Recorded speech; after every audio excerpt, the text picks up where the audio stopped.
ครับวันนี้เรามาศึกษาภาษาล้านนากันต่อนะครับด้วยการอ่านจากข้าวหุงหินนะครับแม่มาที่เพิ่นเขียนไว้เมื่อปี2468นะครับ100 ปีที่แล้วนะครับเห็นไหมก็อย่างว่ามันเป็นข้าวที่มันโบราณเนาะเพิ่นคัดลอกมาอย่างว่ามันก็วิทขาดไปพ้องก็เอาฉบับของลำปางมาผสมพ้องเอาของเชียงใหม่มาผสมพ้องนะครับเห็นไหมวันนี้ก็คงจะอันเป็นฉบับของ2468แล้วก็หาไปก่อนแล้วก็เห็นไหมครับวันนี้ก็จะขึ้นบทใหม่แล้วก็บทที่เก้านะครับหมายไหมบทที่เก้าบทที่8มันจดไปอันตอนที่แล้วนะครับหมายไหมวันนี้นะไหมโอเคนะครับอันนี้ก็ตัวณไม่กงเห็นไหมตัวปะเห็นไหมอ่าปะความจริงอันภาษาบาลีพุ่นผมมีไม่กงนะครับอันนี้เขียนแบบบาลีเนาะใส่ไม่กง นปะนะครับนปะสุนทรเพื่อนเอานะเขียนแบบบาลีเหมือนกันแล้วเอานะสอนทะแล้วก็เอามาอากันย้อนใส่ลำตวงมันเป็นอันอ่านมันอ่านได้ว่าสุนทรนั่นนะเห็นไหมนปะสุนทรนะครับมานปะสุนทรนปะสุนทรนะครับต่อก่อนบทเก้าเออก่อนหรือก่อนก็ได้นะครับต่อก่อนบทเก้าต่อก่อนบทเก้าก่อนก็คือกลอนนะกลอนนะถ้าก่อนก็ถ้าเป็นก่อนหน้าก่อนหลังก็ได้ถึง2อย่างนะครับความหมายมันเป็นอย่างนั้นต่อก่อนบทเก้าติดต่อเข้าที่บท อ่าอัดถังบทอัดถังเห็นไหมบทอัดถังบทที่เก้าจักกับไอ้นปะนั่นมันไม่ใช่เก้าอะไรนะไม่ใช่ไหมนปะสุนทรนะเออจักกับปอกไม้นะครับปอกไม้ต่อส้นบทหลังต่อส้นบทหลังนะครับหลังสารเอ่อจำนวนยังบ่หมดนะครับจบมาจนได้มันอยู่ด้วยกันนะยังบ่หมดเรื่องถ้อยนะครับไม่หมดเรื่องถ้อยยากวิยากวินะครับยากวิยากยากวิสัยนะครับยากวิสัยเหมือนนะครับอันนี้เหมือนใช่ไหมห่างนะแล้วห่างมะใช่ไหมอ่าห่างเหมือนเหมือนไหมต่อเหมือนไหมอันนี้ก็มะเหมือนอะไรมะเหมือนไหมต่อต้อยเออต่อยเอาไหมมาถ้าอย่าเอาไหมมาต่อกันเอาไหมมามัดคือมันไหมมันขาดหรอกไหม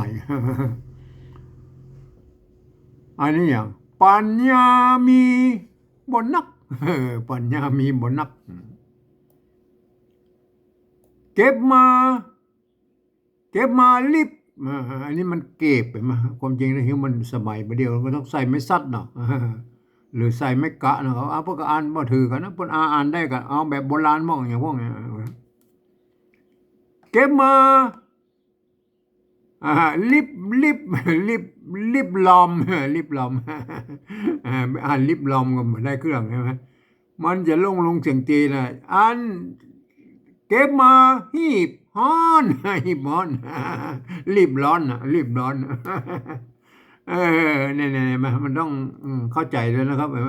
ไปอ่านตรงๆผมเลยนะครับออกมาอ่าเออมันจะเรียกฮิปฮอมแล้วก็ฮิปฮอมเก็บมาเดี๋ยวมาฮิปนักนะกันนักอันนี้ลงนักเนาะบอนักนะเก็บมาฮีบฮิปฮอมนะครับฮิปฮอมเก็บมาฮิปฮอม ออกมาจีจักฮิปฮอมออกมาจีจักปอหูเงื่อนถ้อยเดิมอ่อนเวลาอ่านก็ต้องอ่านแล้วมันเป็นข้าวนะบ่เพียนนะก็บ่เพียนนะบ่เพียนเรียบร้อยเฮียบห้อยนะครับบ่เพียนเฮียบห้อย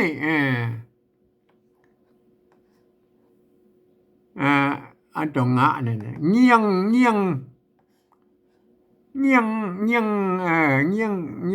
งฟังอักษ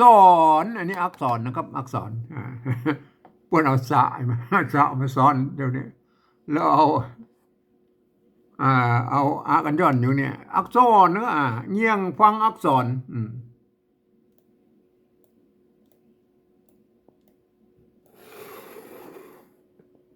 บ่ใจสุนทรคำนี้บนเขียนแยกกันใช่ไหมเพื่อเอาละเขียนเพื่อกับเอาเป็นเอาทะไปซ้อนใช่ไหมเขียนมันอันแบบบาลีหน่อยใช่ไหมบ่ใจสุนทรโวหารมากกว้าง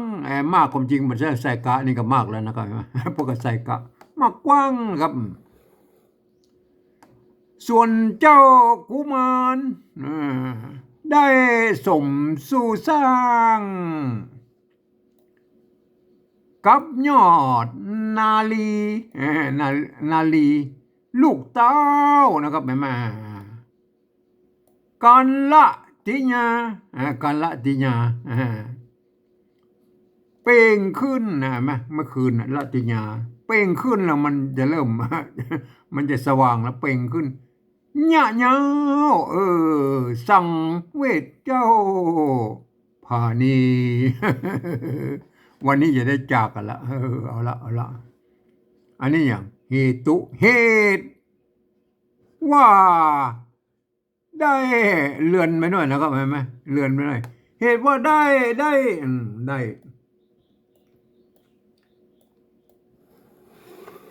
เหตุว่าได้ปัดนะครับปัดนะไหมอันนี้ปัดนะครับปัดนะแม่ดวงดวงสลีดวงสลีเป็นเหตุที่ว่าจะต้องได้ปัดอันแม่ดวงสลีมุขวดีวันนี้เป็นมันปะกันวันเดียวหีบเหี่ยวคอขั้นเหมือนบ่แปลงปันตีฮักไปวันเดียวอยู่วันเดียวคืนเดียวแล้วก็ไอ้พาใส่จูบจมพระพักอันเอาใจหน่อยจูบจมพระพักเมียมิ่งแก้วเตวีนะครับแม่มาว่าเจ้าหนึ่งอันนี้ไม่เก่าหอนึ่งหนึ่งเจ้านะครับว่าเจ้า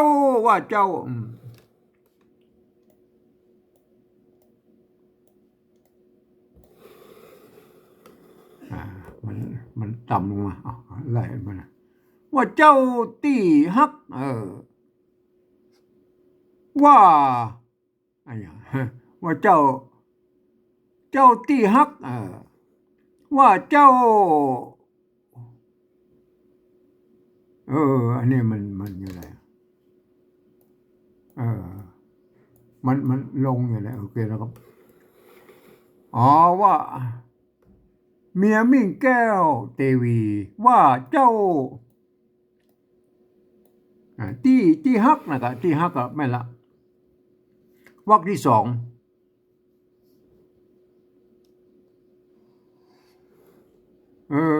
อันนี้มันอย่างไรนะอันนี้เป็นค่าแล้วนี่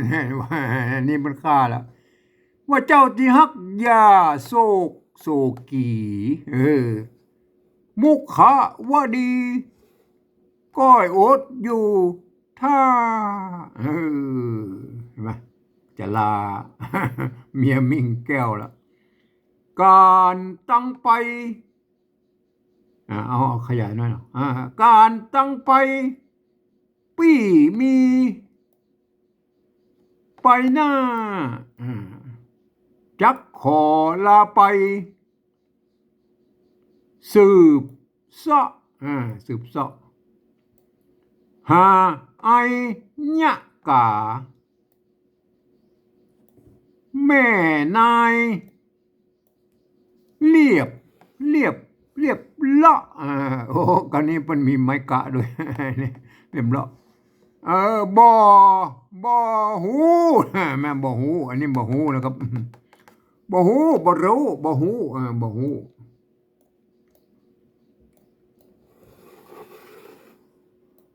บ่ฮู้ว่านะครับว่าบ่ฮู้ว่าบ้านเมืองใดเมืองใดมันเป็นถ้าเป็นยองเป็นอัน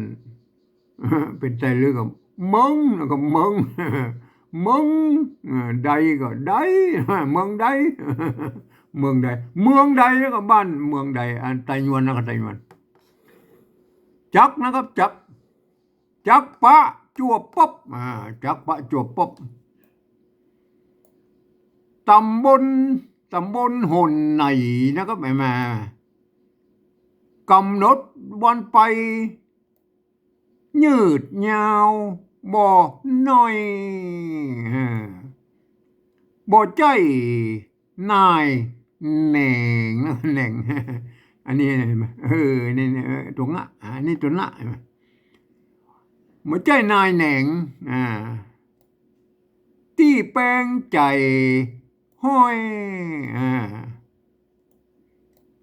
ก้อยอดสาก้อยอดก้อยอดสาก้อยปี้จันนะครับเห็นไหม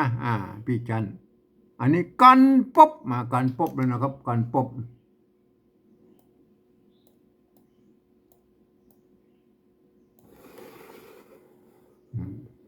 ไหลลงมา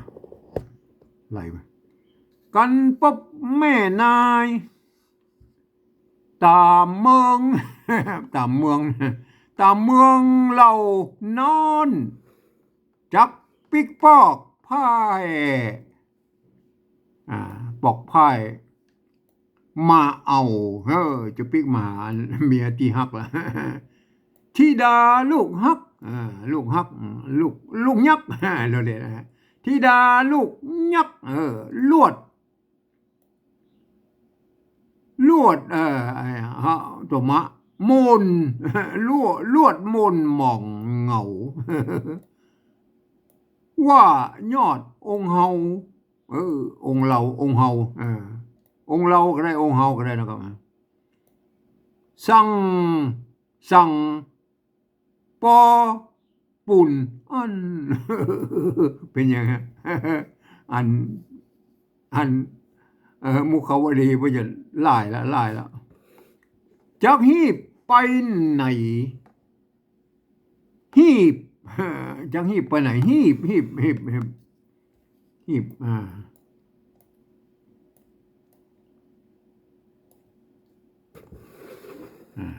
อันนี้มันต่ำไปหน่อยโอเคแล้วเอากลมไปหาหน่อยฮีบเหี่ยวคอขั้นนะครับมาตัดตุมบันง่าย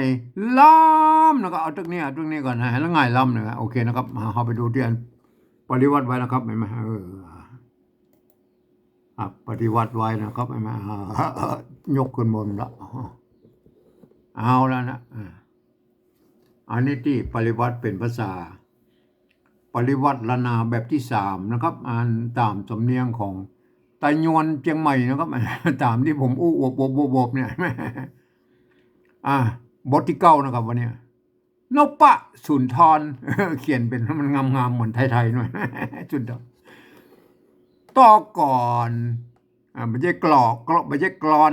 นะครับมันต้องเป็นล้านลิ้นนะต่อก่อนบท9มันต้องล้านลิ้นเอากำงามแบบเลย ติดต่อเข้าที่บทอัดถังบทอัดถังจับกับปอกง่ายมันจะป้องง่ายต่อส้นบทหลังสารจำนวลยังบ่หมดเรื่องถ้อยนะครับบ่หมดเรื่องถ้อยบ่หมดเรื่องถ้อยนะครับมันหมดเรื่องถ้อย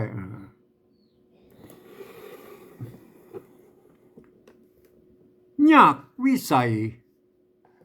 เหมือนใหม่ตำต้อยปัญญามีบ่นัก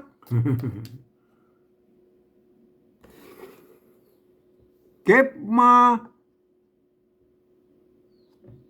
ฮิปฮอมมันไม่ใช่ฮิปฮอนนะครับ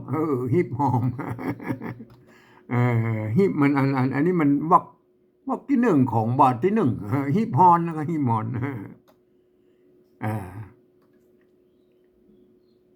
ฮิปฮอนฮิปฮอมน่าจะเป็นฮิปฮอมเนาะฮิปฮอมมันฮิปฮอนว่ะน่าจะเป็นฮิปฮอมเนาะเก็บมาฮิปฮอมเก็บมาฮิปฮอมออกมาจีจักอันนี้ก็ถ้ามันบรรทุกกับบูรณะไปหน่อยเนี่ยออกมาจีจักปอหูเงินถ้อยเดิมอ่อนบ่เพียนเฮียบห้อยอันนี้ลงเสียงตีบัดกล้องนะครับเงี่ยงฟังอักษรนะครับเงี่ยงฟังไม่ใช่เงี่ยงฟังอักษรนะครับมาบ่ใจ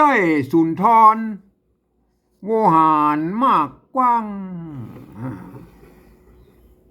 ส่วนเจ้ากุมารได้สมสู่สร้างกับยอดนาลีลูกเต้านะครับกันละติญาเป็นขึ้นยาวๆเป็นยาวๆขึ้นยาวๆล่ะเปิ้นเป็นยะยาวนะครับเป็นขึ้นยะยาวนะครับสั่งเวทเจ้าผานีจำแม่มันจะได้จากกันละเหตุว่าได้ปัดแม่ดวงสลีมุขวดีวันนี้เป็นมันปะกันวันเดียวฮีบเพียวขอขั้นเหมือนบ่แปลงปันตี้ฮักแล้วก้อยพาใส่จูบจมพระพักเมียมิ่งแก้วเตวีว่าเจ้าที่ฮักอย่าโศกโศกีมุขวดีก้อยอดอยู่ท่าการตั้งไปปี้มีไปหน้าจักขอลาไปสืบซะนะครับหาไอยะกาแม่นายเรียบละบ่ฮู้ว่าบ้านเมืองใดปะจวบป๊บตำบลหนในกำหนดวันไปยืดยาวบ่น้อย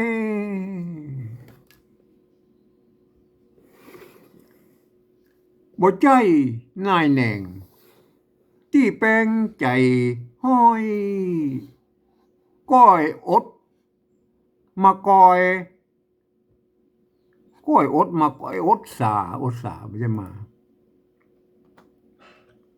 ก้อยอดสาก้อยปีจันนะครับปีจัน กันปบแม่นายตามเมืองเรานานจักปีกปอกพายมาเอาที่ดาลูกยักษ์ลวดมนมองเหงาได้ยินแล้วอันมีอันมุขวดีที่ยาลูกยักษ์ได้ฟังเอาเลยจะไปแล้วลวดมนมองเหงาว่ายอดองค์เฮาสั่งปอปุ่นอันปอปุ่นอันเนี่ยไปอยู่วันเดียวไม่ได้ไปแล้วจักฮีบไปไหนฮีบเหี่ยวขอขั้นมาตัดจุมบันง่ายล้ำเอาละอันเห็นไหมอันกำมันบทที่เก้าเนี่ยมันบทที่8มันได้แต่งงานก่อนแล้วได้อยู่คืนเดียวนะเอาละตกอันบ่ายก้องบ่าย3 โมงอันกุมารน้อยพวกจะไปแล้วหน่อยไปแล้วไหมอยู่คืนเดียวเลยไปแล้วก็เลยต้องมาอู้ก่อนเนี่ยเห็นไหมก็อู้กันไปอู้กันมานะก่อนจะได้ไปนะครับเห็นไหมครับอันเดี๋ยววันพุธเรามาต่อกันนะวันนี้เอาแค่นี้ก่อนนะครับ